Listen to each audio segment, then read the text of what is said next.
ഇപ്പോഴേ എല്ലാവരും പറയുന്നത് പാർട്ടിസിപ്പേറ്ററി ചർച്ചിനെ കുറിച്ചാണ്. സിനഡ് എന്ന വാക്ക് നമുക്ക് അപരിചിതമല്ല.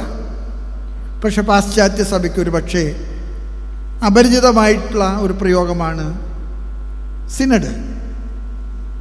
Together walking, working and building. നമുക്കൊന്ന് ചിന്തിച്ചു നോക്കിയേ, നമ്മളെപ്പോലെ ജനാധിപത്യപരമായിട്ട് പ്രവർത്തിക്കുന്ന ഏത് സഭയാണുള്ളത്? ഒരു പള്ളിയിലെ ഒരു ചെക്ക് മാറണമെങ്കിലേ വികാരിച്ചൻ മാത്രം ഒപ്പിട്ടാലേ നമ്മുടെ നിയമസംഹിത അനുസരിച്ച് പാസ്സാകില്ല. കൂട്ടുകൈക്കാരനും ഒപ്പിടണം. അത് നിർബന്ധമായിട്ടും ഉറപ്പാക്കുന്ന ഒരു സത്യമുണ്ട്.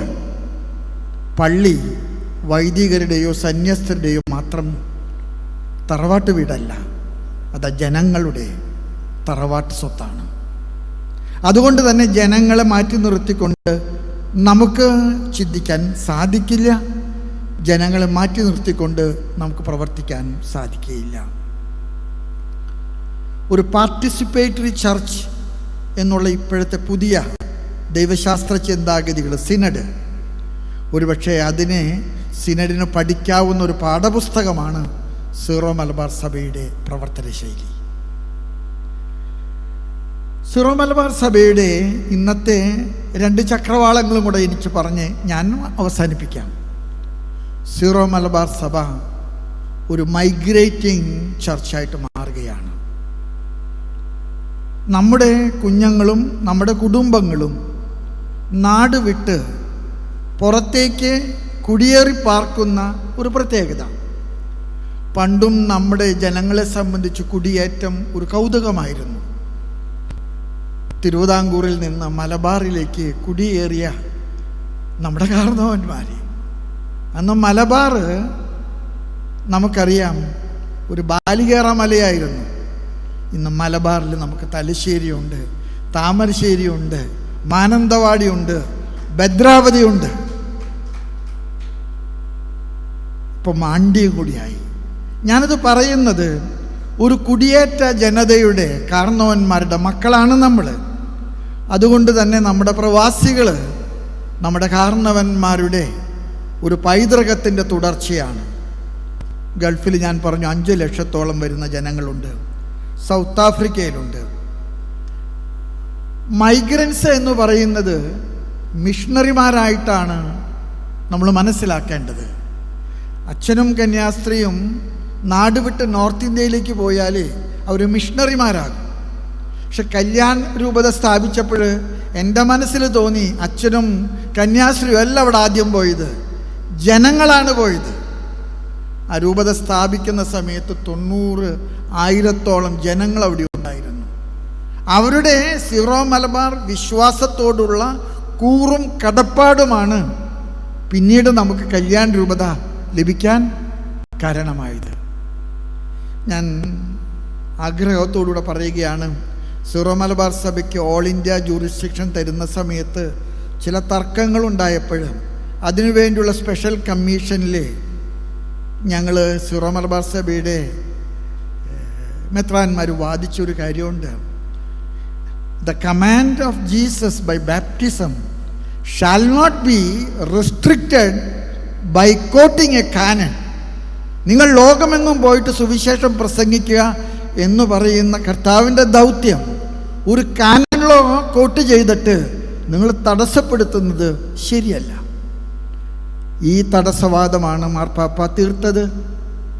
ഒക്ടോബർ 9 ശംഷാബാദ് രൂപത സ്ഥാപിച്ചുകൊണ്ട് മാർപ്പാപ്പ എഴുതിയ കത്തിലെ മാർപ്പാപ്പ ഒരാൾക്കും ഒരു സന്ദേഹം ഉണ്ടാക്കാത്ത വിധത്തിൽ പറഞ്ഞത്, all the territories in India not yet included in other 30 dioceses hereby ascribed to the Syro Malabar Church through the Diocese of Shamshabad.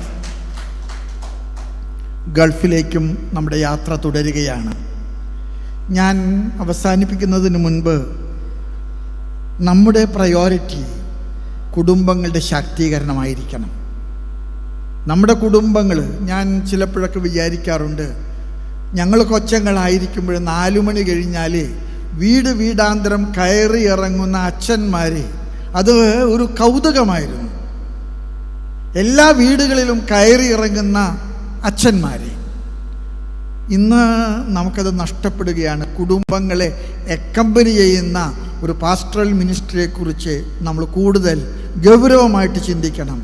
പ്രത്യേകിച്ച് കാലഘട്ടം കുടുംബങ്ങളെ തകർത്ത് തരിപ്പണമാക്കുന്ന ഈ കാലയളവിൽ കുടുംബങ്ങളുടെ മുറിവുകൾ വെച്ച് കെട്ടുന്ന നല്ല ഇടയന്മാരുടെ പരിശീലനം നമ്മൾ ഉറപ്പാക്കണം.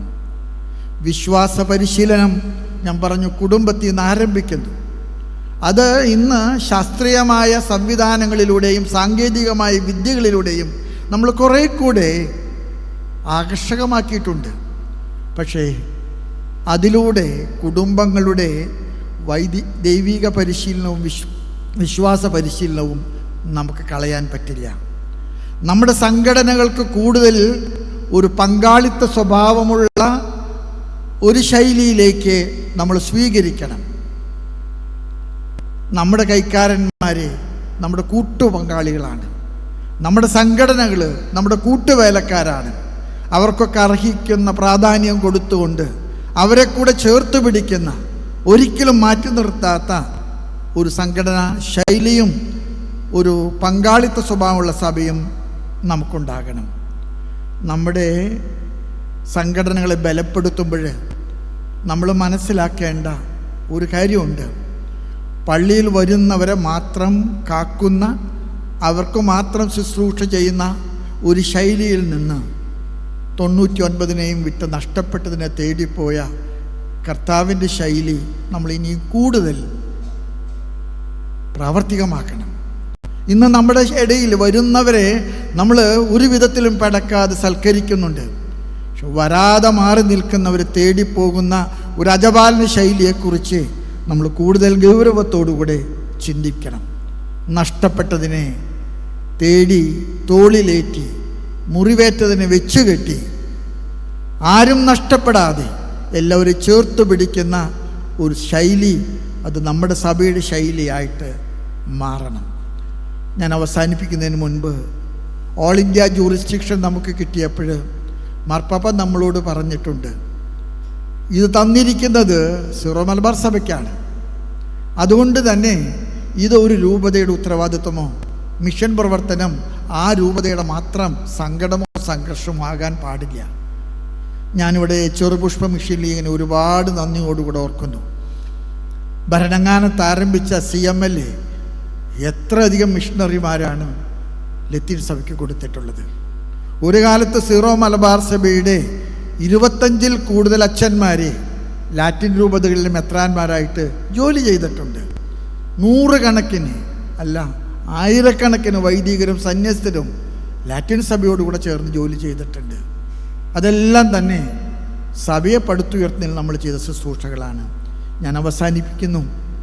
നമ്മൾ ഇനിയും ഒന്നിച്ചു നിൽക്കണം, ഒരുമിച്ച് യാത്ര ചെയ്യണം, സാക്ഷ്യം കൊണ്ട് സഭയെ ശക്തമാക്കണം, പ്രേക്ഷിത തീക്ഷ്ണത കൊണ്ട് നമ്മൾ കൂടുതൽ പ്രോജ്വലരാകണം.